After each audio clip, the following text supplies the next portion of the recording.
সবচেয়ে বড় কথা হচ্ছে, দুইটা কথা বলতে চাইছিলাম। এক নাম্বার, আমাদের যাদের মা বাবা জীবিত আছেন,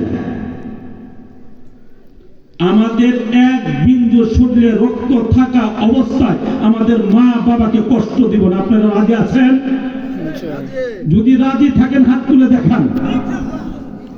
আল্লাহ পাক প্রত্যেকের মনের আশা বাসনা কবুল করুন। কারণ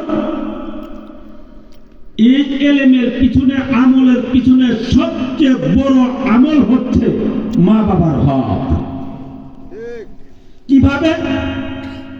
আল্লাহ রাসূল ইরশাদ করেন, আমি রাসূলের সুন্নাত আঁকড়ে ধরার আগে তোমার মা বাবার তাজিমটা সঠিক করো। সুবহানাল্লাহ।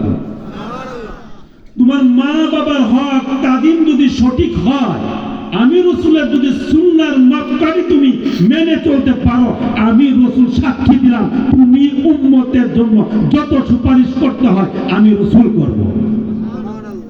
এখন দেখেন আল্লাহ কি বলে। আমার আল্লাহ বলেন, আমার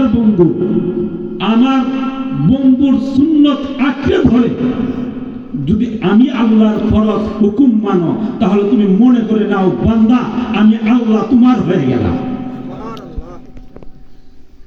এখন এই যে তিনটা জিনিস, এখন আপনি 5 ওয়াক্ত নামাজ পড়তেছেন, হাফেজ, মাওলানা, মুফতি আর অনেক কিছু, কিন্তু ঘরের ভিতরে আপনার আমল নামায় দরজাটা বন্ধ করা, আমল নামার দরজাটা বন্ধ করা। যতক্ষণ পর্যন্ত আপনার মা বাবার হক আদায় না করতে পারছেন, ততক্ষণ পর্যন্ত আপনি যত ইবাদতই করেন না কেন সব বিফলে।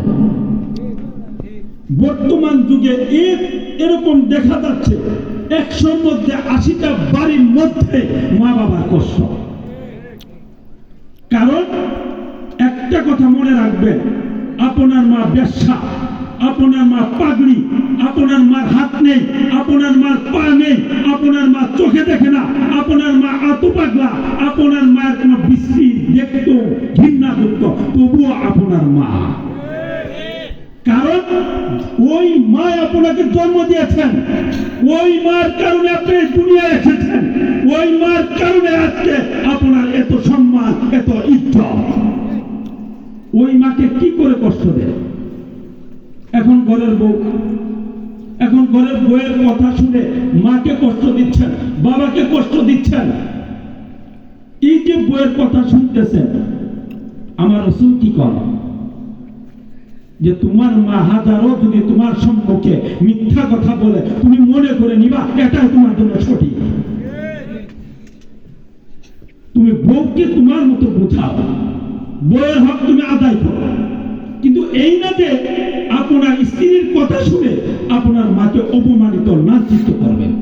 যা আল্লাহ তাআলা আমাদের প্রত্যেকের মা বাবার খেদমত এবং হক আদায় করার তৌফিক দান করুন।